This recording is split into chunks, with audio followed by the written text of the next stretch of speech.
Cup? What's that? The cup? What's the cup? We're not testing for quality of the drugs. What's that? No rain. Okay, well, I'm just telling you what it looks like. I'm not aware. I'll put this in Joe's box.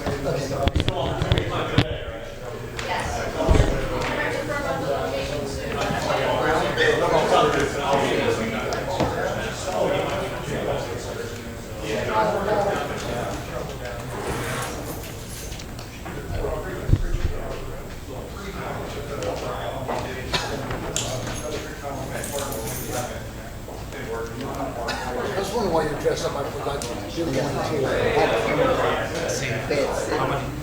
Where? Today? Oh, that's street. It's 12 o'clock. I had to go to Green Street, go in there, and then it was way in the back. Oh, back in Paris. But it was nice. Beautiful time. That was Johnny's mom. What's that? Pictures of his mother. Yeah, it was hard. But you know what? I went up there and witnessed. She reaffirmed her faith in Christ. On Wednesday, she died Friday. Wow. She died Friday. It was something, man. It was something.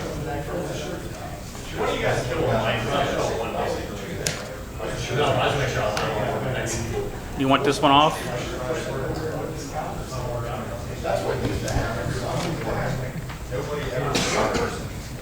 You want this one off since he's not, Joe's not coming. You want this one off? Yeah, and I'll pull back over here in case somebody's coming.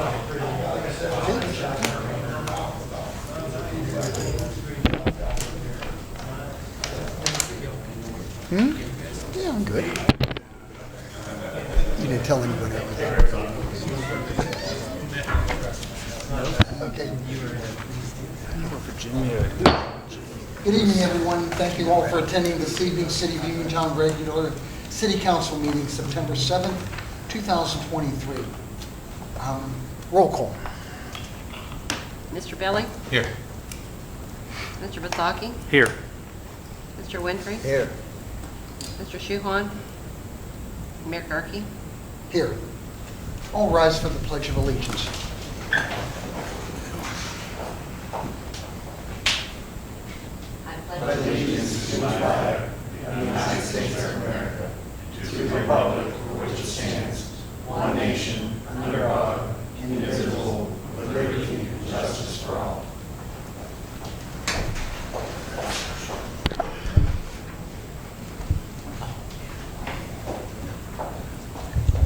We had an executive session this evening at 4:30 for legal matters. We have a few guests this evening. First on the docket is Mr. Michael Scott from the Herald Standard. Would you take the podium, Mr. Scott, please? Thank you. Yes, sir. Good evening, Council. I just wanted to give an update to the Founding Day Festival for this year that happened. And as you know, the Founding Day Festival is a partnership between the city and the Herald Standard to fundraise actually for the rejuvenation of Marshall Park. And that's where the funds go. And it's that time of year again. And I'd like to present the mayor with a check for this year. $3,075. Thank you very much.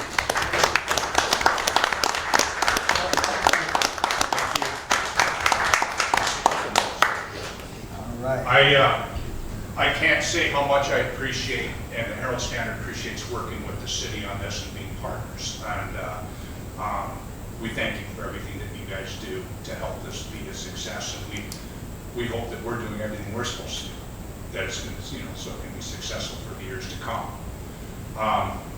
Moving ahead to next year, one of the changes that we are going to do, just to keep you guys, sorry about that, to keep you guys updated, is that based on the feedback that we received this year, having it stretch the whole length of Main Street is a little bit too far, too long for people to hoof it back and forth. People were uncomfortable crossing Morgantown being open. So we listened to what they're saying, and we're looking to hopefully be able to plan it with your permission for Marshall Park and actually set up the park the way the drawings have been set up and everything like that, kind of like what we did back in 2019. We're going to we'd move the car show down there and everything else at the park on that Saturday and do a one-day show again. And that's what the planning is going to be. We'll again do the committee and plan ahead. Mayor, you're welcome to be there, or anybody else that wants to be involved in that, and we'll reach out to you. Okay? Okay. Thank you very much. Thank you. Thanks, Mike, for everything that you do and with the Herald Star. It's Always all appreciate. of you guys and all Okay, of well, us. it's a pleasure to work with you. Thank you, sir. Next on the agenda, Mr. Steve John from Omni Fiber.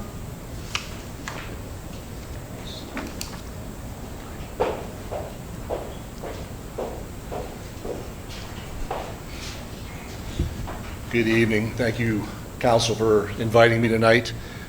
Just wanted to give quickly an update on who we are, what we're doing here in Fayette County, and talk a little bit about a petition that I've made to the Council to consider relative to permitting.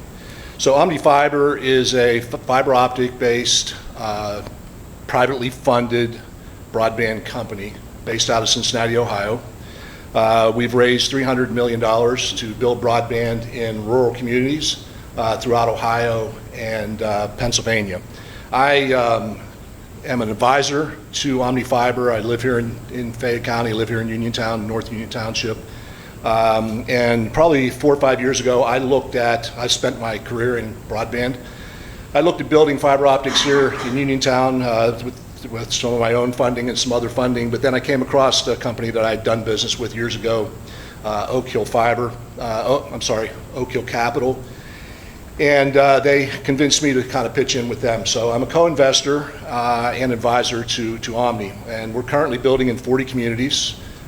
Here in Fayette County, we've committed $30 million to build South Union, North Union, Connellsville, and Uniontown to start.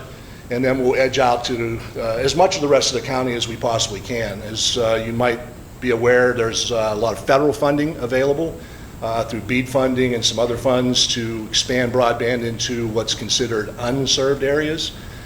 We focus in what we consider underserved areas, which means it has decent density, but it really only has one competitor. And our idea is to bring a competitive offering, 100% fiber optic offering.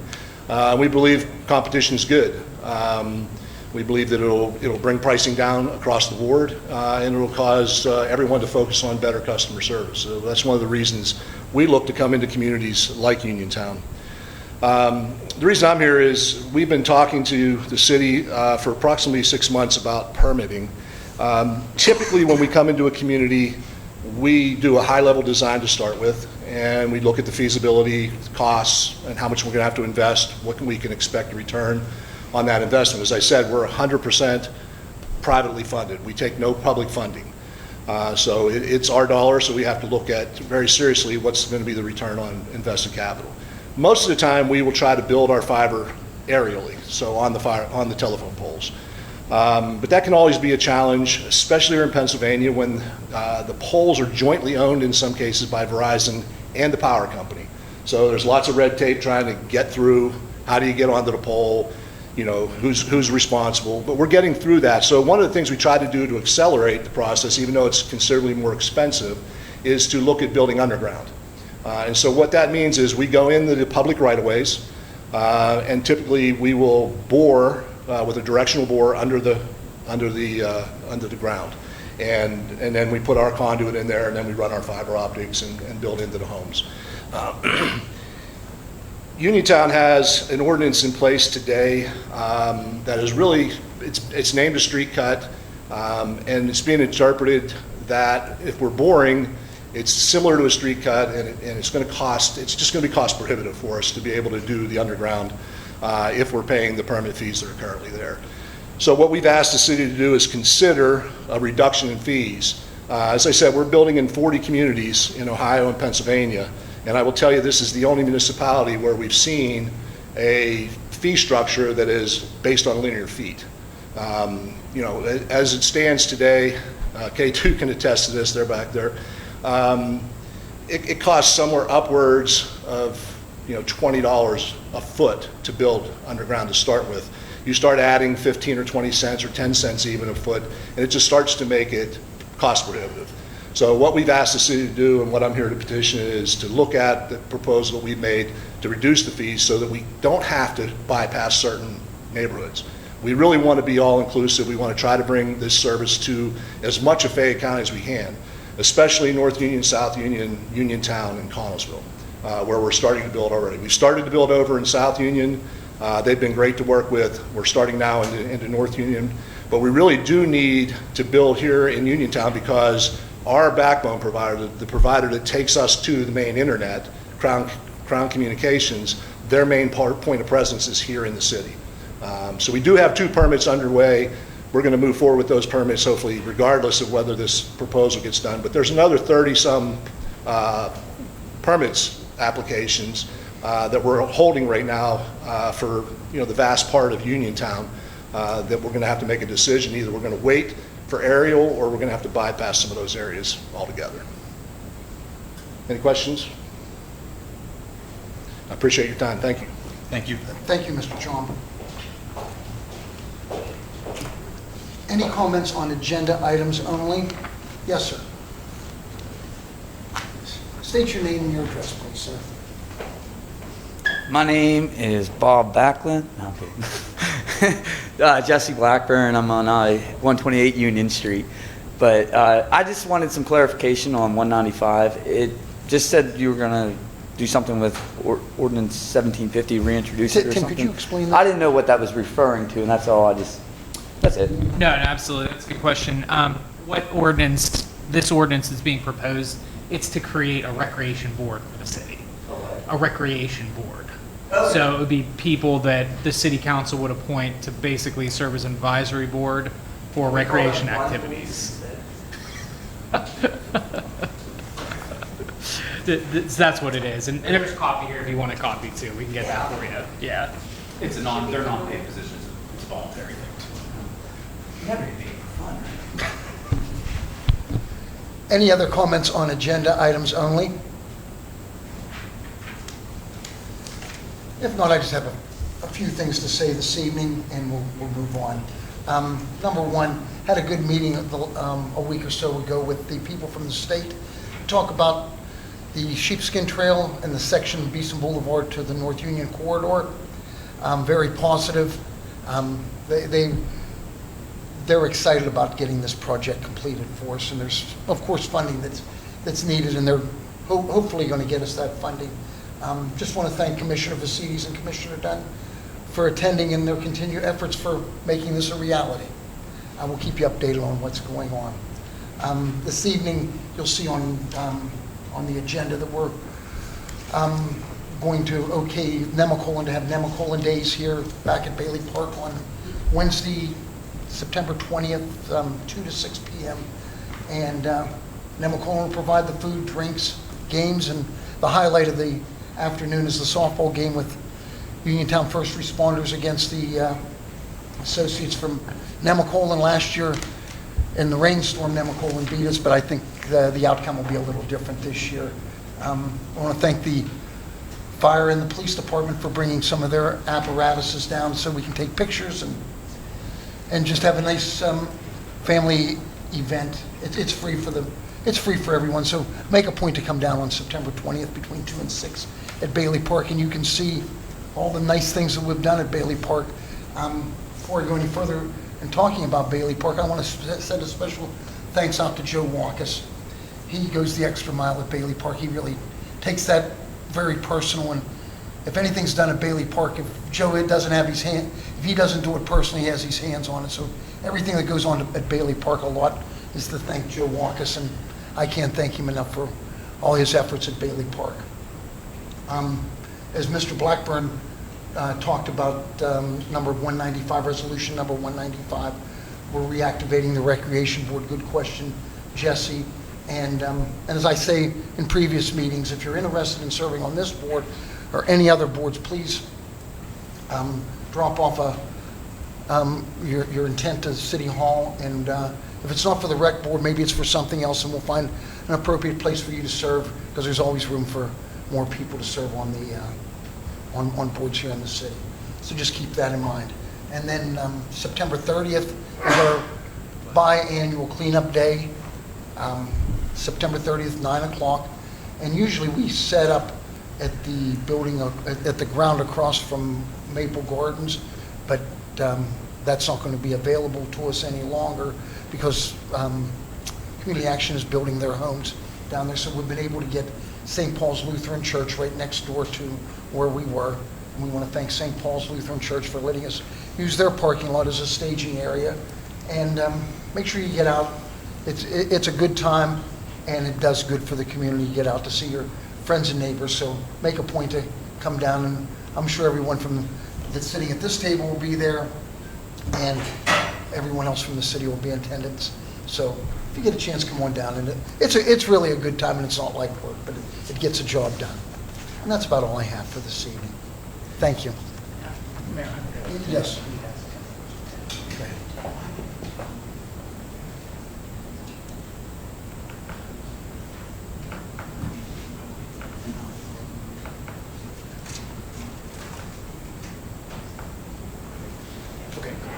So I just wanted to touch base back with Omnifiber. So you left. Okay. Well, Tim, maybe I can ask you if you know the original fees, what that amount was going to be, and then the proposed fees that Omnifiber wanted to pay. So and don't quote me directly because some of the numbers were based on the actual linear footages, Right. which changes based on the applications and whatnot. Based on the city's schedule of fees for work like that, the original fee was, I believe, estimated to be between $170,000 and $190,000. Okay. That was based on, like I said, it's whatever the linear footage is. It's calculated on a factor. That's how you determine what the fee is. The proposal, there was an initial proposal that was received from Omnifiber that would have been $225 per application, which would be about 1,000 feet per application, with the additional cost of covering any city engineering expenses, which is also required under the ordinance. That was initially then increased to a $325 per application fee. And currently their current proposal, my understanding is it's $600 flat per application. Anticipating that there would be approximately 33 applications, which would result in a fee paid to the city of approximately between $17,000 and $20,000. So the initial fee, once again, was estimated to be about $170,000 to $190,000. The current proposal, my understanding is that it would be between $17,000 and $20,000, also covering the engineering costs that the city would have in it as well, out-of-pocket engineering costs. All right. So so just rounding numbers up to 20,000 as opposed to 180, potentially 180,000. Correct. Okay. So I just wanted to be clear, make sure everyone kind of knew an idea of what we're looking at numbers-wise and why it's been kind of a back and forth. Those were the numbers that were discussed up until this point, and so that's pretty the substantial. current numbers. that we've Substantial been difference between working 20,000 and 100. And okay. Thank you. on. Yep. And to add to that, basically when you're looking at these permits and you're looking at the fees charged, these fees are charged to residential, commercial, to exempt properties, charitable properties. And I believe and I feel 100% if we start messing around and we lower one fee and one permit for whatever organization it is, it doesn't matter. But then after that, now, how can a residential owner come to the city or to the permitting agency and pay full price for a permit knowing that a company for profit has come in and drastically cut 80, 90% of the fee?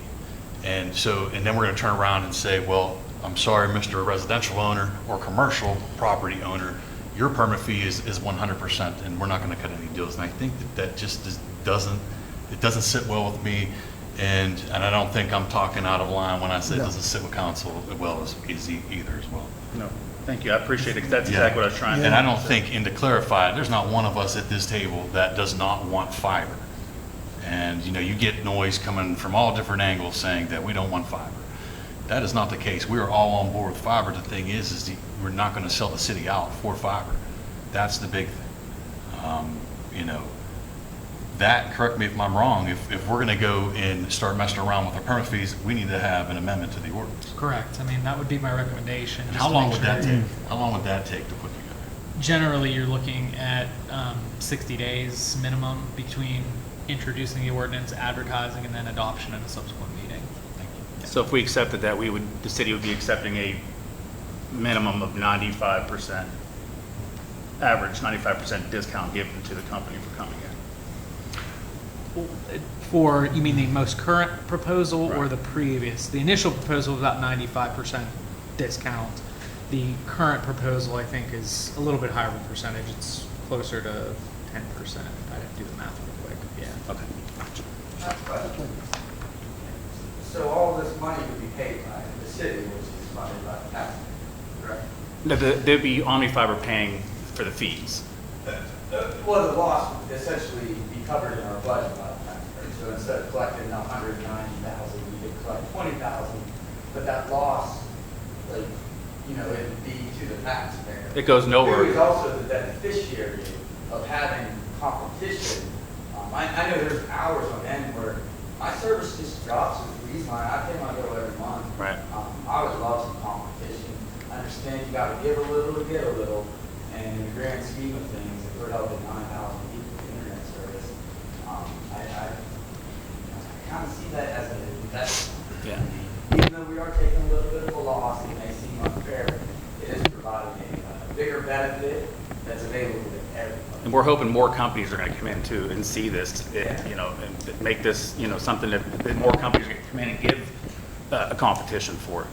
It's just hard to let go of $160,000. But I see what you're saying. So it's definitely, we're still in talks with them. Okay, all right, thank you. And I think to add to that, we have never voted any agreement down other than the fees that they proposed to the city.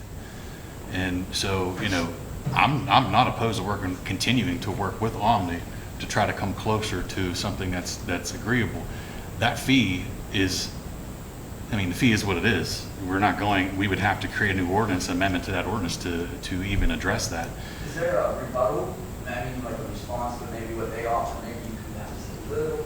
I just think the competition wouldn't be a bad thing for a vast majority of people. To answer that question, that is the first time that Mr. John, Steve Yes. John, that's the first time that I've met Mr. John.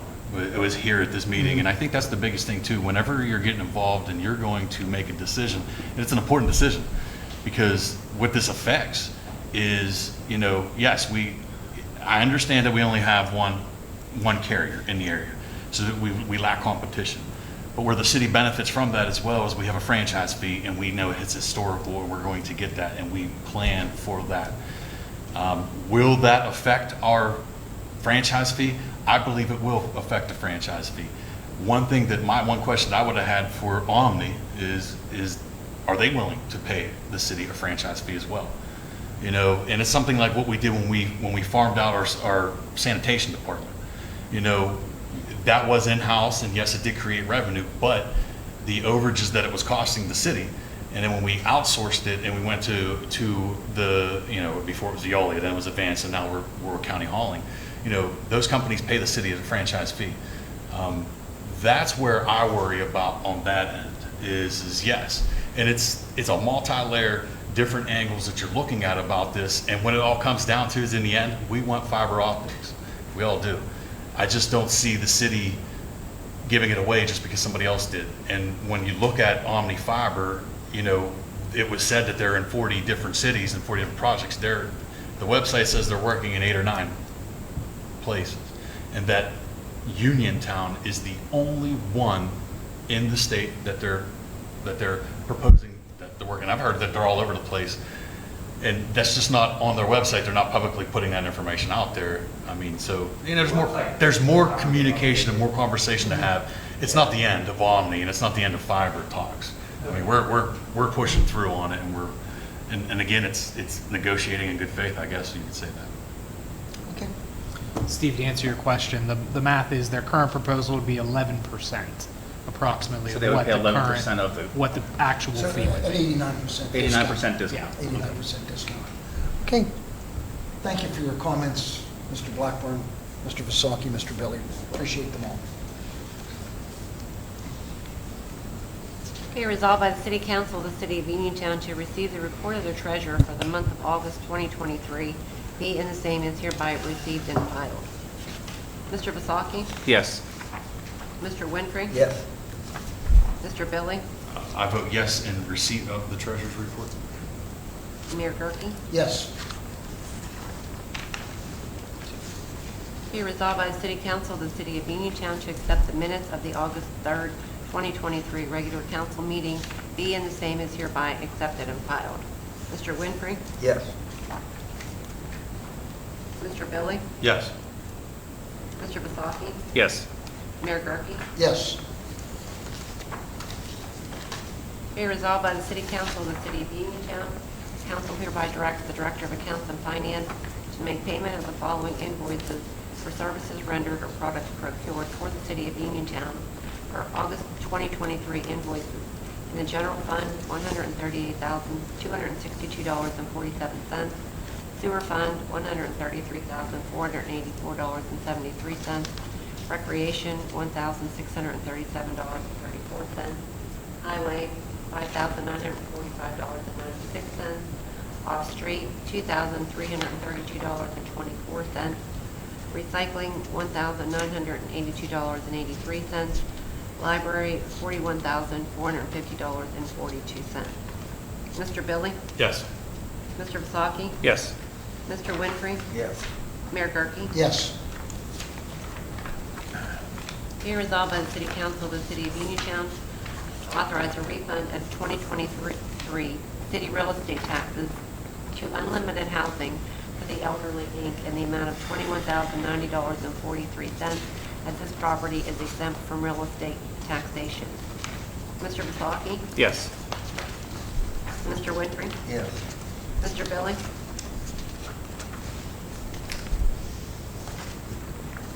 I'm going to abstain. Mayor Gurke? Yes. Be resolved by the City Council of the City of Uniontown to accept and approve the donation to the City of Uniontown of property located at 52 Lennox Street, Uniontown, from owners Blair George and Randall Nestor Sr. Mr. Winfrey? Yes. Mr. Billy? I'm going to abstain.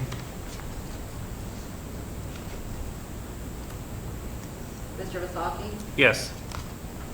Mayor Gurke? Yes. Be resolved by the City Council of the City of Uniontown to revoke the City of Uniontown health license from Ashley Neptune and operation of her food truck for lack of inspection by state inspector. Mr. Billy? Yes. Mr. Vasaki? Yes. Mr. Winfrey? Yes. Mayor Gurke? Yes. Be resolved by the City Council of the City of Uniontown to extend the Uniontown Farmers Market until October 14, 2023. Mr. Vasaki? Yes. Mr. Winfrey? Yes. Mr. Billy? Yes. Mayor Gurke?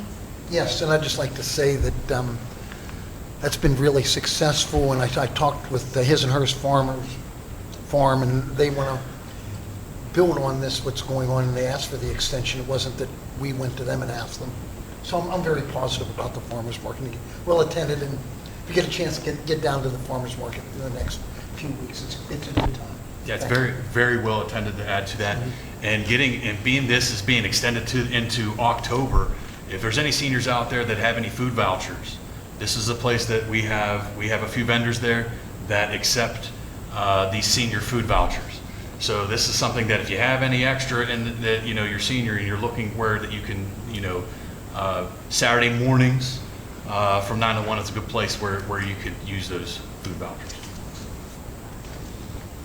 Be resolved by the City Council of the City of Uniontown to introduce Bill Number 1770, proposed ordinance Number 1750, an ordinance establishing a recreation board for the City of Uniontown and to direct the city clerk to advertise appropriate notice of intention to adopt said proposed ordinance at the regular meeting of City Council on October 5th, 2023. A full and complete copy of the text of said ordinance number 1750 is available for public inspection in the office of the city clerk.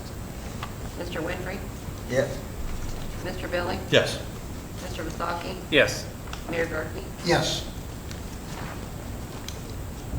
Be resolved by the City Council of the City of Uniontown to enter into terms of engagement with McClure and Wolf, certified public accountants with the City of Uniontown to audit the governmental activities, the business type activities, each major fund, and the aggregate remaining fund information of the City of Uniontown as of December 31, 2021, for an estimated fee of between $35,000 to $45,000.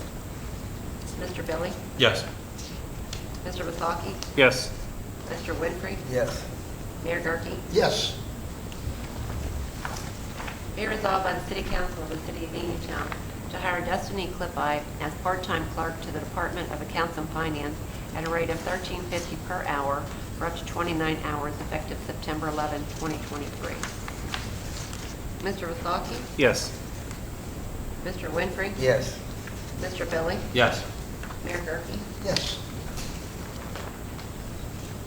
Be resolved by the City Council of the City of Uniontown to appoint Charles Brad Trott to the Uniontown Redevelopment Authority Board to fill the unexpired term of Kendall Sisler, 5-year term to expire July 1, 2026. Mr. Winfrey? Yes. Mr. Billy? Yes. Mr. Vasaki? Yes. Mayor Gurke? Yes. Be resolved by the City Council of the City of Uniontown to appoint Jessica Lansnick Ditmore to the Uniontown Downtown Business District Authority to fill the expired term of Kendall Sisler for a 5-year term beginning January 1, 2023 through December 31, 2027, contingent upon the board's diligent recruitment of a 7th board member. Mr. Billy? Yes. Mr. Vasaki? Yes. Mr. Winfrey? Yes. Mayor Gurke? Yes. Be resolved by the City Council of the City of Uniontown to authorize application for credit at Valley Tire Company for purchases in the Department of Public Works. Mr. Billy? Yes. Mr. Vasaki? Yes. Mr. Winfrey? Yes. Mayor Gurke? Yes. Be resolved by the City Council of the City of Uniontown to authorize the city clerk to advertise for bids for repair of traffic signal lights at the corner of Penn Street and Beeson Avenue. Mr. Vasaki? Yes, I talked to Chief. He said that the amount of accidents, since this is turned into a flashing light, has dropped dramatically, which was surprising to me. I thought it'd be a lot more actually, but yes. Mr. Winfrey? Yes. Mr. Billy? Yes. Mayor Gurke? Yes. Be resolved by the City Council of the City of Uniontown to authorize the purchase of ammunition for the police department for up to $5,000 budgeted line item funds from the Chalk Hill Office Supply Store. Mr. Winfrey? Yes. Mr. Billy? Yes. Mr. Vasaki? Yes. Mayor Gurke? Yes. Be resolved by the City Council of the City of Uniontown to enter into a service contract between the City of Uniontown and Hoffman's Boarding Kennel for a period of 24 months, beginning January 1, 2024 through December 31, 2025, as presented, with a rate of $635 per month, and to authorize the mayor to execute said agreement. Mr. Billy? So also to add in there to the $635 a month charge, it's also a $100 per call, emergency call after hours. So that also goes into that with this contract as well.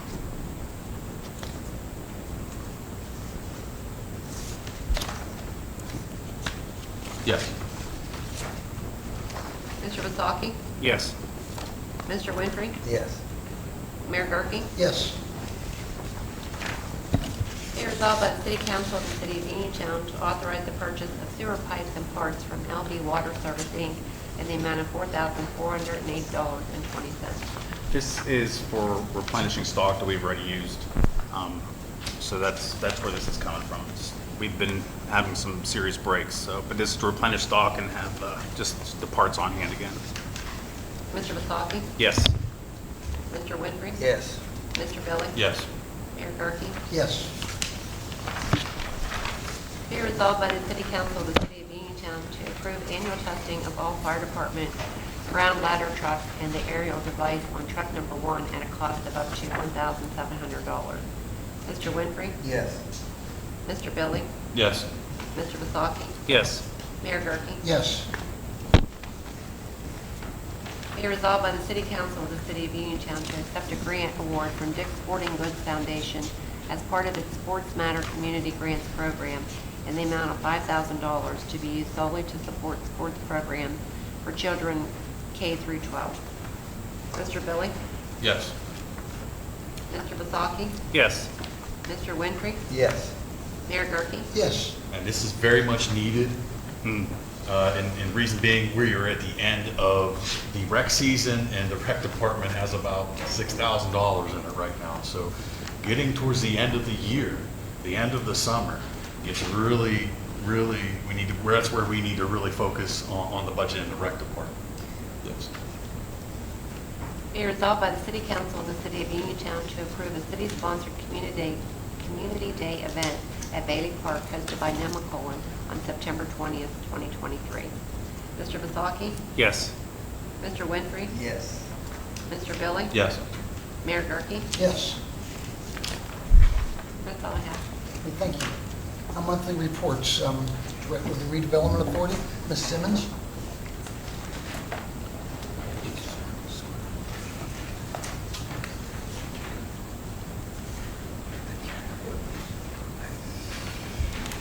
Thank you.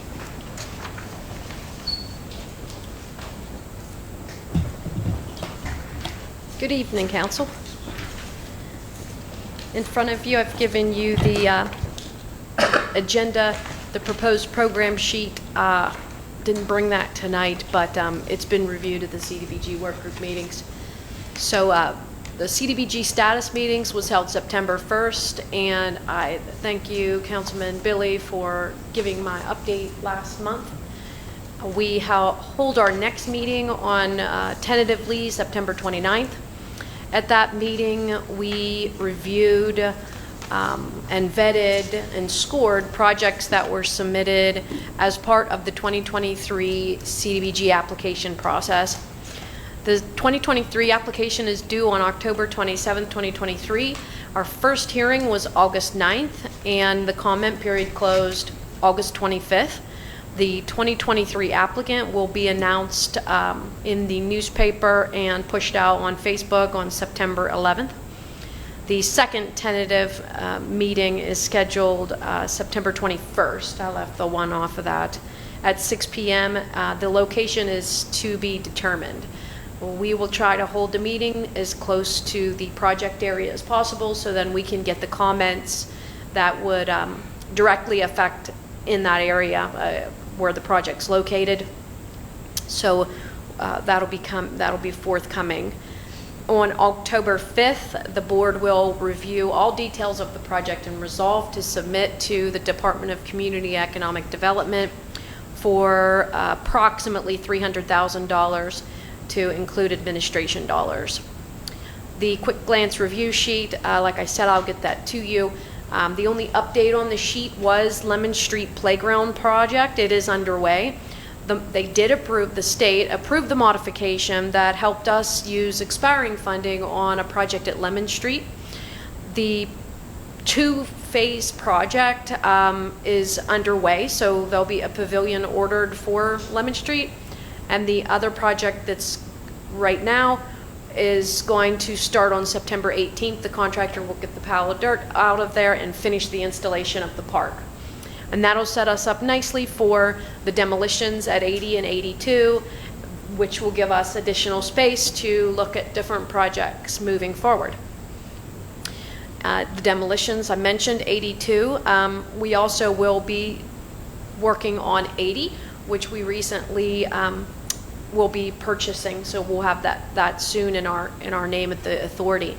It includes 82 Lemon, 80 Lemon, 55 Lenox, 84 Murray, 39 Winona. The environmental reviews and process checklists are complete, and all the pictures that are required are complete. So we are in the next steps of the checklist for the environmental process. We can hope that that's finalized and we can have those down before winter. The expiring funds in the project, one of the reasons is the funds are expiring and we want to use those. So the expiring funds that we do have, as we collected these projects, we have vetted these projects out so then we can modify the CDBG grant. So this will be a rather large modification to just kind of strategic project placement. So then all the funds are used and they all benefit low to moderate income persons or either reduce slum or blight. And that will be forthcoming. There'll be public meetings for every change we make for the program. So that was the CDBG cooperation agreement with the city. I wanted to mention too that we have an engineer services selection underway. September 20th, the Redevelopment Authority will select an engineer. And once that engineer is in contract with us, we are really excited to jump into quite a few more projects. We're having discussions with the city related to sewage and transportation. We have a follow-up coming in mid-October to discuss a potential competitive application to be submitted in February. Competitive applications have no cap.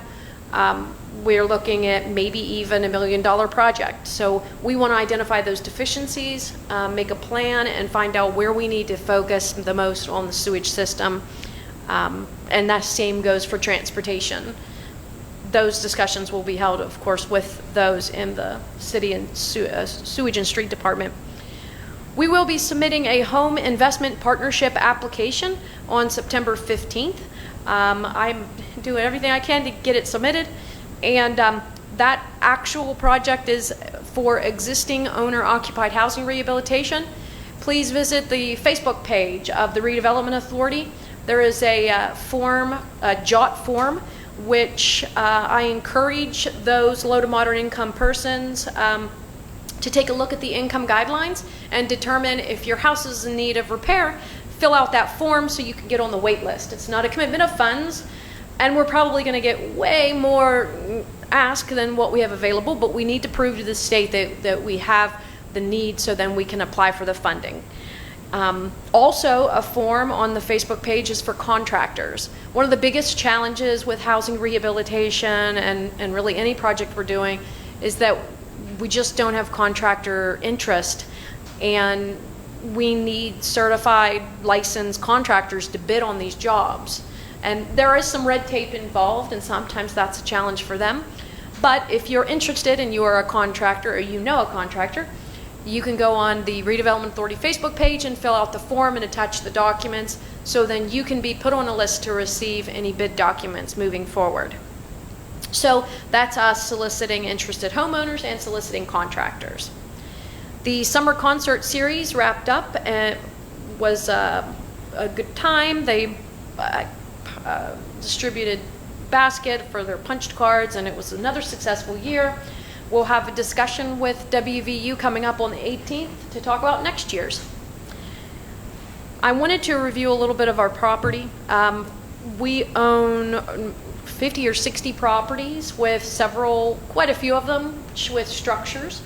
A lot of them are in desperate need of demolition, and there are some recently that we've secured, boarded up the windows.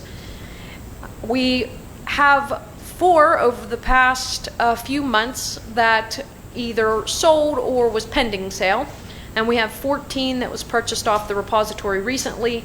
Out of those 14, 6 structures are on the parcel, and we hope to pursue possible rehabilitation dollars, so then instead of getting to blight, we can actually rehab them and kind of be a little proactive there.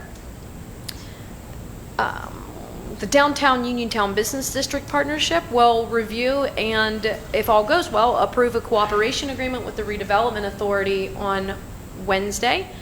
That just outlines how the Redevelopment Authority can work with the Downtown Business District to do many things that they're hoping to do with development. And lastly, we'll have discussions with the city and between the city and the redevelopment authority to review an economic development cooperation agreement that will hopefully kind of poise us for future projects, to include the municipal assistance planning grant, which is the comprehensive review funding, and the blight remediation plan, and a lot of those other development projects. And that's the report. Any questions? Okay, thank you. Thank you. Thank you, Crystal.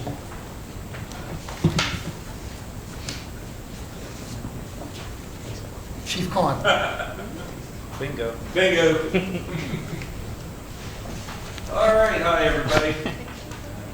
Before we start, hey Crystal, I got those fire reports to Frederick. I'm not sure if he got them to you or not. That's ones you suggested, so hopefully that helped your cause. So, all right, sounds good. I always start out with a rundown of our incidents for the month. We had a pretty busy month this past month.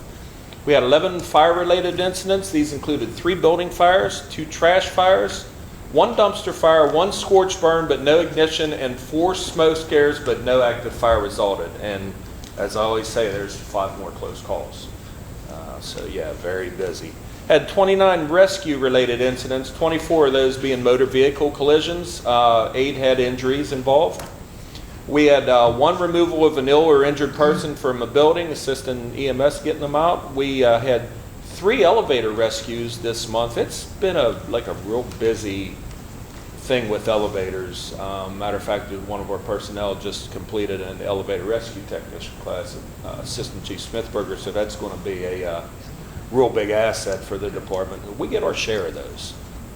So 3 of them this month. 1 extrication of an entrapped victim from a vehicle collision. We had 8 hazardous condition incidents, including 2 natural gas incidents, 1 toxic fume incident, but no spill or leak from the container. We had 1 carbon monoxide incident, 1 electrical emergency, and 3 power lines down. We did 17 service-related incidents. These included 6 lockouts or gain access, and most of these are for the EMS crews. 2 persons in distress incident. We had 1 water leak and 8 general public service incidents. Excuse me. We had 1 hazardous materials incident, 16 fire alarm activations, 4 malicious false alarms called in, and we did 5 witnessed fire drills in public facilities. And again, as I always say, this included facilities staff training, and we did our pre-planning and familiarization. We also did 4 public fire prevention education programs. Moving on to the training conducted for the month, really good numbers this month. Got to be proud, 166 man hours either taking or conducted amongst the department. So guys are getting out there and learning the craft very well. So definitely proud of them. Moving on to the apparatus and equipment updates. Thank you, Council, for approving tonight's resolution. I know we put you through a lot with this testing, but the testing is very important. Yep, all part of the industry standard. This one here is really important. If we have a catastrophic failure of one of those ladders and somebody goes down, you're talking some pretty bad injuries or possibly a fatality. So we really appreciate you doing that. And it's pretty extensive testing too. So I actually have them penciled in, and they'll be starting at the 1st of November. So just a couple of miscellaneous things too. We have a lot going on this month with the department that we're going to be participating in. We have a Blue Mass to commemorate September 11th over at St. George Church. We have a first responder appreciation dinner scheduled for a luncheon scheduled for our department and neighboring departments, Sheriff's Office, Police Department, EMS, and the whole 9 yards. So we'll have that little luncheon over there on the 21st. As the mayor said, we're going to be participating in the back to school event at Bailey Park. We'll have both softball players and have a fire engine over there to do a little bit of PR and show the public what we're all about. You know, we like to, as I say, shake hands and kiss babies and let them know we're open for business. And then finally, the citywide cleanup, we'll definitely have a crew over there for you too. And just a couple miscellaneous things as we had reported a couple months ago. Fire Prevention Week is rapidly approaching. It's coming this October, after the first week in October. This year's theme is Cooking Safety Starts With You. And as I always tell the public, we offer outreach and fire prevention activities all throughout the year, not just for fire prevention. So if anybody wants to schedule something, please give us a call, and we'll set something up for you, too. Also, it looks like we're going to still be changing our clocks back. I was kind of hoping that was going to go away, but we didn't. There was always a campaign to, when you change your clocks, change the batteries in your smoke detectors. There's still a lot of detectors out there that are the old school that use the 9-volt battery. So just something we like to pitch and keep in mind. So, and then lastly, I guess I don't need to, we all know what tonight is. So doors are open right now. It starts at 6:45. And I believe that's it. Anybody have any questions or anything? So. No questions, Chief. Just want to say, looking through the budget, with your running budget that you have going so far, you guys are doing a good job. You're at 38%. Thank you. Yeah. With leading into just a few months left. Awesome. Awesome. Really watch that. I only see like 2 places. The aerial, we really couldn't really control the aerial. Yeah, with those tires. Your telephone. We'll have to talk about the yeah. telephone. Oh yeah, we'll figure it out. Yeah. Definitely.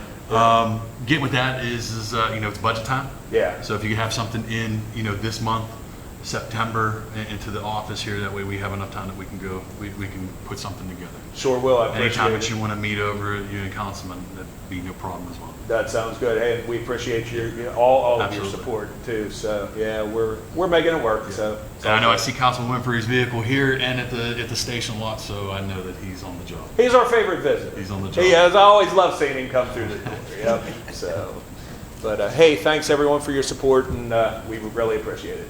I'm going to bingo. We'll see y'all later. Thanks, Chief. Thank you. Uniontown Police Department report. Chief DeWitt's unable to be here this evening, so he gave me a report to read, so I'll do that at this time. During the month of August, the Uniontown Police Department responded to 935 calls for service. A breakdown of some of the calls included 29 vehicle accidents, 10 assaults, 2 robberies, 27 welfare checks, 41 domestics, 7 assist fire calls, 32 disorderly conducts, 13 emergency medical assists, 16 assists other police, 22 harassments, 1 shots fired, 29 alarms, 103 suspicious persons, activities, and vehicles, 17 thefts, 11 public intoxications, and 21 animal complaints. Officers conducted vehicle and foot patrols of the city parks as well as the Sheepskin Trail. During the month of August, code enforcement closed 18 cases, opened 45 new cases, and carrying over approximately 40 cases from June. The Uniontown City Police Department is currently accepting applications for full-time employment as a police officer.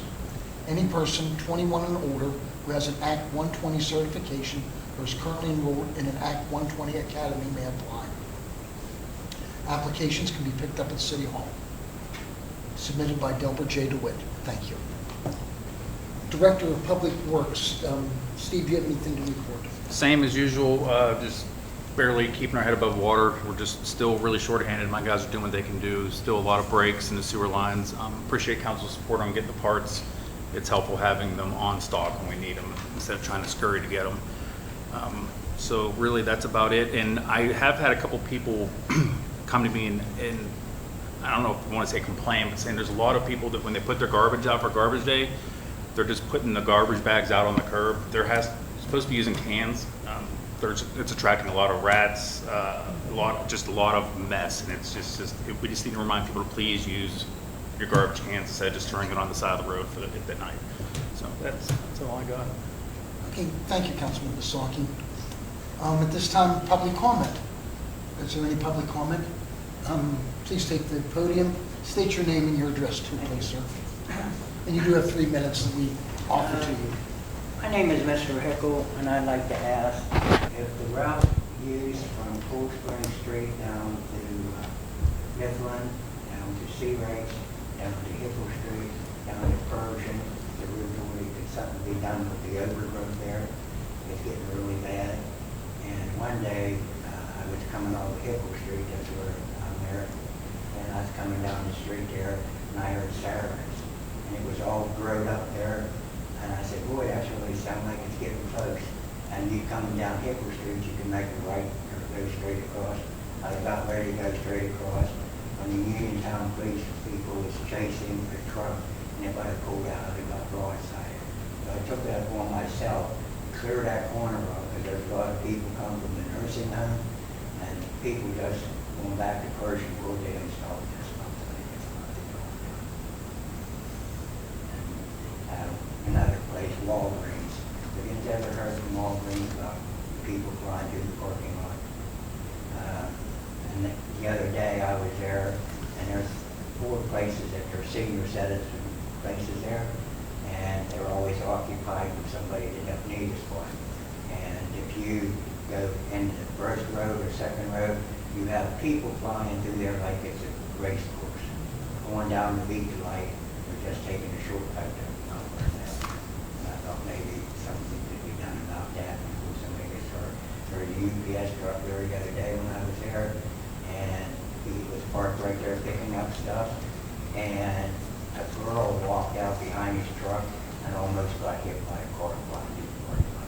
They have on both sides of the parking lot no through traffic, and that's what happened down there when the funeral home was down there. People was always going back through that way until they put a gate up. I've talked to Walgreens a couple of times. They can't afford to put fungal curves in there, everything mounts in there in order to slow the traffic. But they do. Somebody's going to get hurt. Yeah. Thank you for your Thank you for your concern. Thanks for bringing it to our attention. And some of those weeds up there that you're speaking of, Seabright Avenue and that area, I have talked to the code enforcement officer about the property owners. We may have to take that upon ourselves to clean that up, but I know the problem that you're speaking of. Yeah, We're going to address I it. even cleared the corner of Persian and Route 40 comes together. Yes, sir. Took all my time to do that because my neighbor, she was coming home one night. She seen lights and she wanted to turn in. The guy took the whole side out of the car. We'll try to address those situations. Yes, sir. Thank you for your time. Any other public comment this evening? Yes, sir.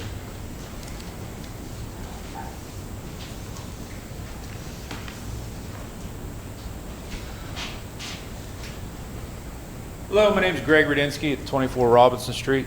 Just had a question regarding the, thank you all for passing the, I didn't pay attention too closely whenever Schoolhouse Rock was talking about the procedure for a bill and a law and all that stuff, and I can't really remember it. So my primary question was about the bill was passed for the Parks and Rec Board creation. What's the next steps? Because I'm really excited about getting involved in that process, and then also, brain's failing me.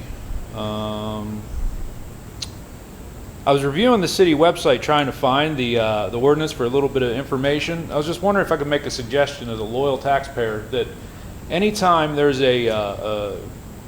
anything like that on a city so that it can accompany the agenda so that we can have more of an informed decision. Maybe my brain doesn't function as well as it did at one point in my life, so it'd be nice to be able to review some documents, make a better informed decision when the agenda is passed or posted to the website. Any accompanying documents that public comment or input may be required, that those also be listed. And then the city controller needs to be updated on the city website. And also, one other thing, and then I'll drop the mic. Open positions for any boards or committees that are available within the city. I talk to a lot of people, and we don't know what necessarily is available. So posting that stuff on the city website, maybe a little more transparency about what's involved, and get people in the seats a little bit. And 'cause I know I'd like to be involved, and that can now happen, hopefully, with the Parks and Rec Board. But there's other ways that I know a lot of other people would like to serve. So I'd like to make that suggestion to council to make some things happen. But that's it. Thank you. Thanks, Greg. Thanks, Greg. And yes, please. Yeah. So to answer the question with respect to the process, so tonight, council's action is to vote to introduce the ordinance. So that gives it an official bill number, indicates to the public that it's up for consideration for council to subsequently vote on to enact after the public's had opportunity to provide any input on that proposed ordinance. The very next step would be that now that ordinance actually gets advertised, we're required to advertise a notice that it's a proposed ordinance in the newspaper. So that would be in the Herald Standard. In order to enable the public to also know, that's just a legal requirement, formality, that it's also available here at City Hall, should anybody want to actually come down and get it. Hypothetically could put it on the website. That's something to evaluate if that can be done. And then at the next council meeting, presumably it would be the next council meeting. Council has more than just one council meeting to figure out whether they want to adopt it or not, but it would be up for council's vote to actually formally adopt the ordinance at the next council meeting. And then once the ordinance is formally adopted, at that point, a council could make appointments to that board. So I think the intention of council and the mayor would be, even at this point, if there are folks that are interested in recreation board positions, if they want to start considering their letters of interest and submitting those, they could do that, because then council will have those to at least work from for the initial appointments once that board is set up. So. Thanks. Thanks, Timmy. Any other public comment this evening? Before we go, Bill. Yes, go ahead. Before we go ahead and get out of here, just want to run through a little bit with council where we're at in our budget lines here. We are at 91.9% of collecting residential taxes. So we're relying solely on revenue from this point. And looking back into 22, what we collected in 22 and what we're projecting to collect this year, we're projecting about $200,000 more of collection. So I just want to, bring everybody to notice on that. Try to keep all your departments in line. And, I get it, the breaks, and I've been really tough these past 2 years on it. But we are making some ground with it.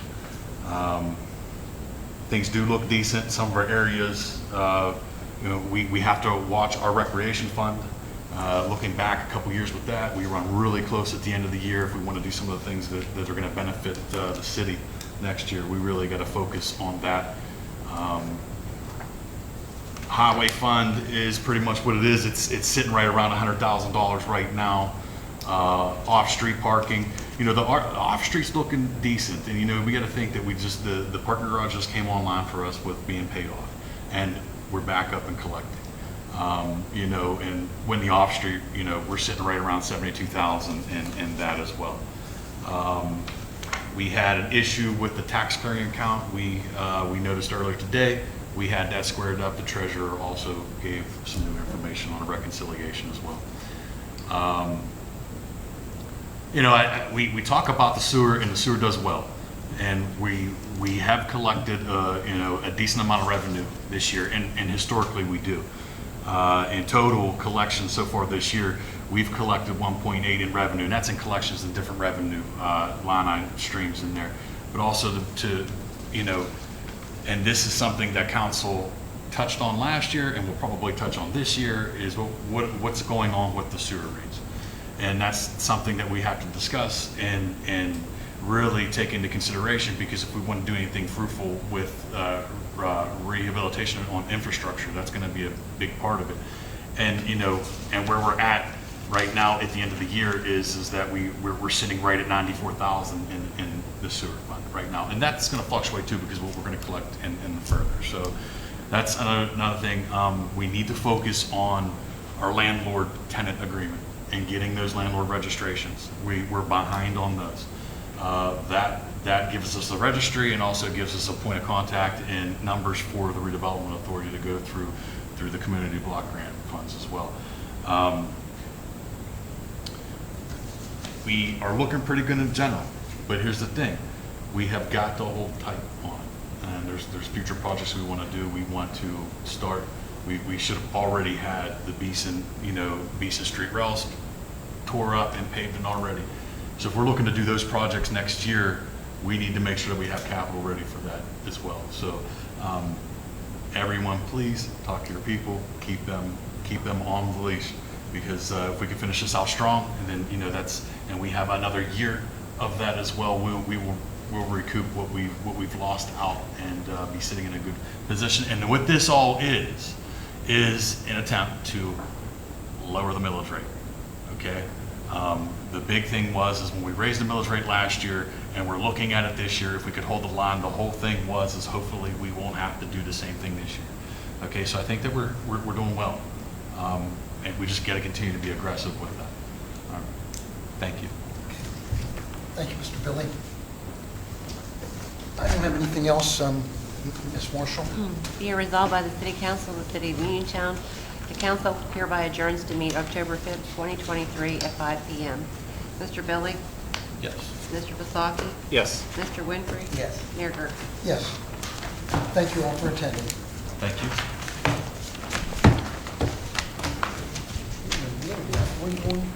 Hey, thanks for